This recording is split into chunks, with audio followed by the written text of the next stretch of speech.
Good afternoon, and welcome to Tea Time with Barrett and Tracy. Today's topic is the continuum of our current topic, or our series rather, on how we perceive our reflection. The question for today is your self worth attached to the different roles that you play? But before we get into that, Miss Barrett, how are you doing? Are you still enjoying your vacation in Florida? Oh, thank you very much, Tracy. I am enjoying it very much. Yes, it's fantastic right now. I am sitting here in 30 degrees and the sun is shining, and we still have a few more days before we go back to Denmark. So I enjoy this very much. Thank you very much. Good. Thank you for bringing the subject up. I think that's wonderful. How are you doing, Miss Tracy? I am well. I am uh, in mobile for the time being. Have this big boot on my right foot, so I am house ridden, but it is giving me the opportunity to pack up as I relocate to Georgia in the next couple of weeks. So just been taking care of those things that need to be taken care of, resting my foot, and being as productive as one can in my circumstances. So you ready? I am ready. Thank you very So much. Yeah. is your self-worth attached to the roles that you play? An example, motherhood, wife, business owner, daughter, so on and so forth. I hope that my self worth is attached to the roles that I play and that I am growing with the roles. I think that one of the challenges by being one's self worth is not always in line with the achievements or the goals that one sets for oneself. I think that many times it during one's own practice and journey of learning is also the ability to teach oneself how to manifest and get the self-worth aligned to one's role. And I think that one of the objects that I see is that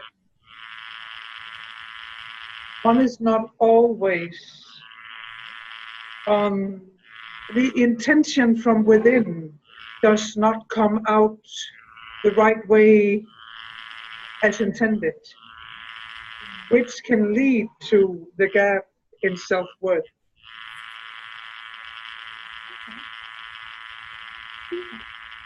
For me, my self-worth is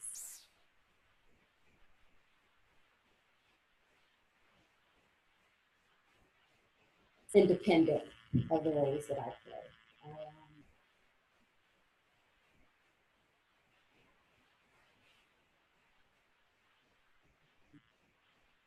And I think it's always been that way, um, because the roles changed for me frequently. Mhm. Yes, I am always a daughter, always a sister, but I guess the connections or how active I am in those roles fluctuate. So let me say that as opposed to the roles change frequently.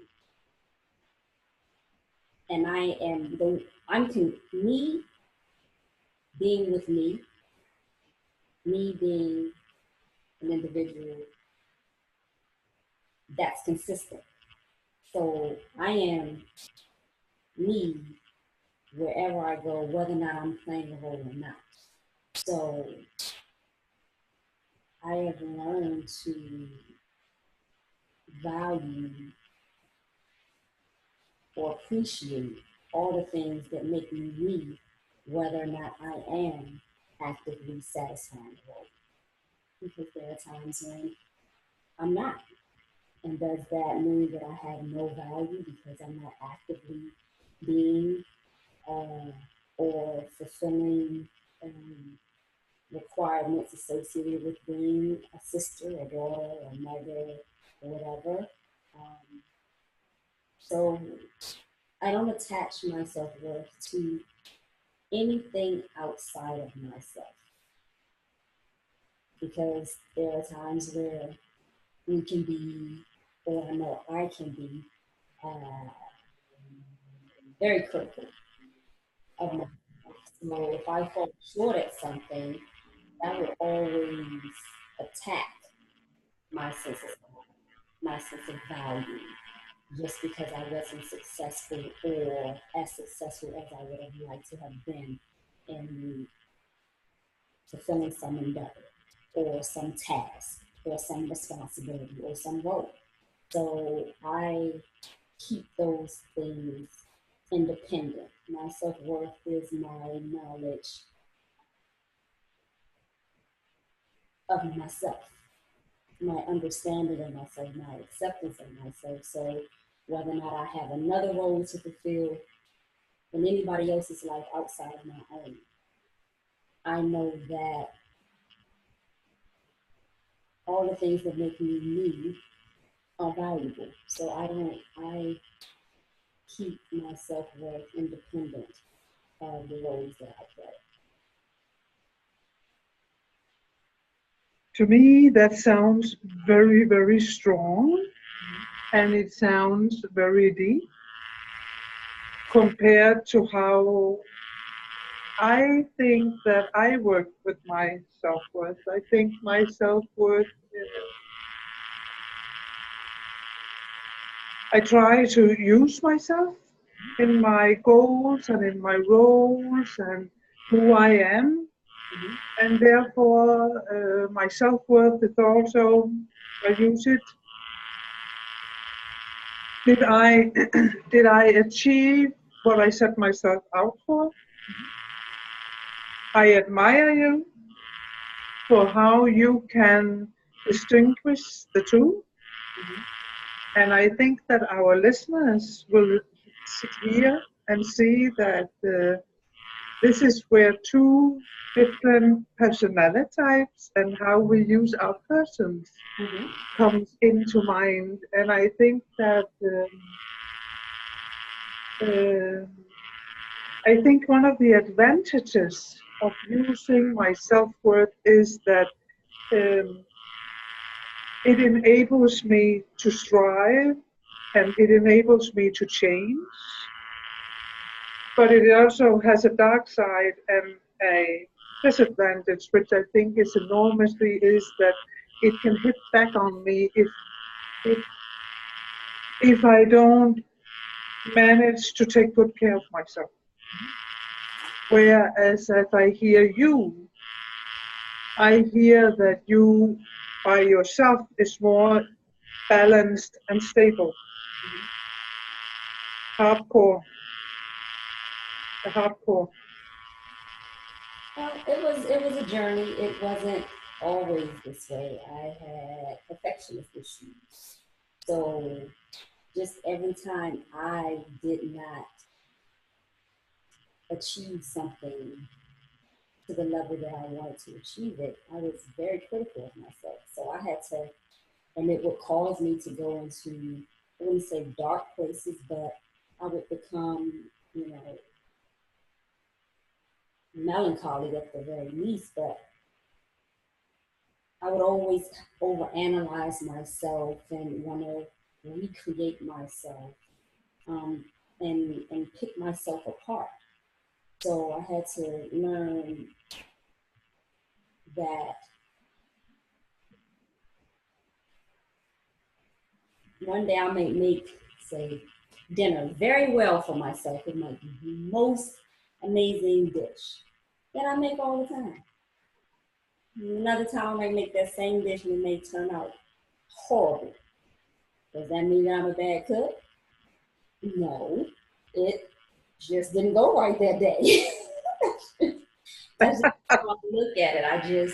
I don't attack myself anymore. I don't devalue myself because the product outside of myself doesn't look picturesque or it's not as perfect as I may have wanted it to be. But years ago, yeah, if it wasn't perfect, then that was a direct reflection on me, which said I wasn't perfect. And I was just having a conversation with a girlfriend last week about perfection. And I believe that everything is perfectly what it is. So, what we perceive as flaws, weaknesses, shortcomings, those things are um, parts of the whole that make you perfectly you. So I had to learn to, I had to figure out where my perfectionist issues came from. And once I examined those and understood that it was attached to my sense of not having been valued because I was undervalued as a child. So as an adult, I put the value on me. I put the price point on all the things that make me me, not anything or anybody outside of me. So it took a whole lot of self-reflection and not being afraid to pull the curtain back to see what was hiding back behind it to get to this place of balance where it is my self-worth is attached to me as individual of anything and anyone else. So for our listeners, Tracy, what do you think that what should we give them today? What is it that's important with the self-worth and our roles? Well, it's important to define you for you. That's the most important thing. What you place value on does not have to align with what society places value. You could place value on the fact that you can make people laugh. You know, you can place value on the fact that you could spotlessly clean a kitchen. That may not have any value to someone else. It has value to me. To the rest of the world, it may be more. So, defining yourself for yourself, placing value on you based on what makes you happy, what you know is a valuable contribution to the flow of the universe and life and what you add to any dynamic. I remember having a conversation with an ex. It was at we were at dinner on my 42nd birthday, maybe 41st. And I asked him, what do you bring to the universe? How do you add to the universe? Mhm. And he looked at me perplexed. And I began to tell him my perception of what I Mhm. add to the universe. And his response was, that sounds arrogant. And my rebuttal was, it's self awareness. When you view yourself as an essential part of the machine, and if the machine will not function without you in it, as it does, it will continue to function, but what you add to it is a vital part of its mechanism. If you don't value, if you don't look at yourself that way, and you begin to let other people place value on you, when they no longer place value on you, then what do you want to think? I have no value. Especially right now when you say that, I think about a sentence that I heard a few days ago. Like one said to me, if you are not going to defend your name or yourself, who do you think will? And I actually think that the self-worth in all the roles that we have it is it is a little bit about also to me taking the temperature, Mm-hmm, mm-hmm. because if it means a lot to me, I will work harder for it because it gives a good meaning. And there's things that I think that whomever we are, that has an enormous impact.